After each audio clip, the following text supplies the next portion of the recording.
সবাইকে good evening. আমি আজকে বিশেষ করে একটি গুরুত্বপূর্ণ আপডেট নিয়ে তোমাদের সামনে হাজির হয়েছি। প্রত্যেকে ভিডিওটা প্রথম থেকে শেষ অবধি দেখো, কেউ স্কিপ করবে না।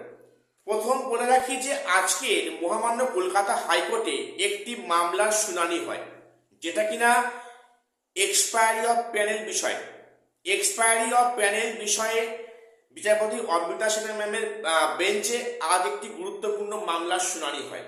সেখানে শুনানিতে বারবার একটা কথা বিচারপতির মুখে উঠে আসছে যে এক্সপায়ারি অফ প্যানেল, অর্থাৎ উনি কিন্তু বিষয়টাকে একটু জোর দিয়ে দেখছেন যে প্যানেল এক্সপায়ার হওয়ার পরে যেনারা চাকরি করছেন, তো ওনাদের চাকরি কি আদৌ বৈধ না অবৈধ, এই বিষয়টা কিন্তু খুব শীঘ্রই প্রকাশ্যে আসবে।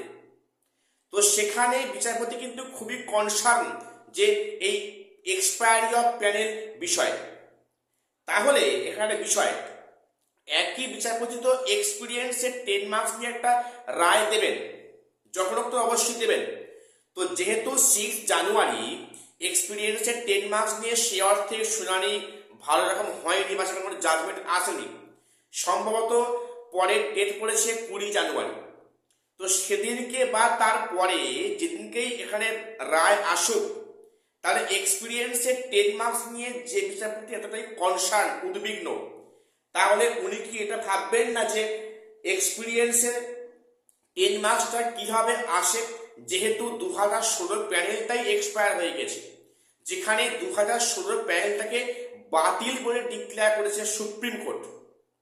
তাহলে সেখানে সেই এক্সপিরিয়েন্সের 10 মার্কস, সেই বাতিল সেই যে পরীক্ষা বা সেখান থেকে কি করে সেই এক্সপায়ারি অফ প্যানেল থেকে বা এক্সপায়ারি অফ যে প্রসেসটা, ওখান থেকে কি করে এক্সপিরিয়েন্সের 10 মার্কস নতুন পরীক্ষায় অ্যাড হতে পারে, এই বিষয়টি আশা করি উনি অবশ্যই ভাববেন পজিটিভলি।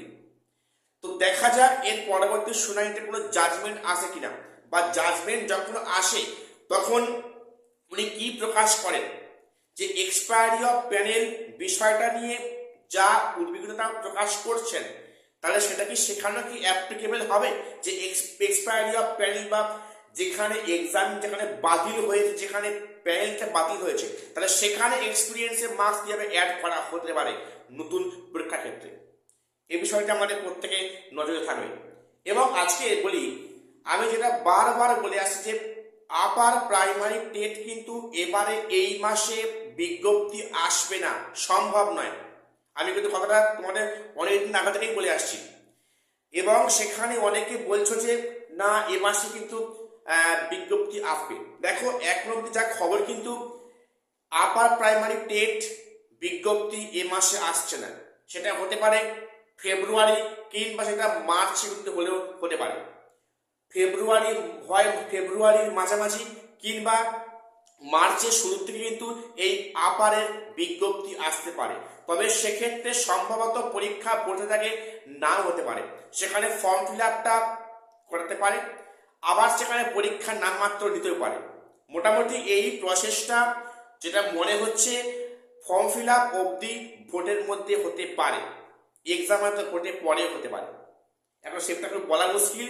তবে এ মাসে যে আপারের বিজ্ঞপ্তি হচ্ছে না, এটা কিন্তু পরিষ্কার। তো আজকে এটুকুই আপনার আমার দেওয়া ছিল। প্রত্যেকটা চ্যানেলটা সাবস্ক্রাইব করে রাখুন এমন গুরুত্বপূর্ণ আপডেট সবার আগে পাওয়ার জন্য। আর শেষ করছি, দেখা হচ্ছে পরের একটা ভিডিওতে।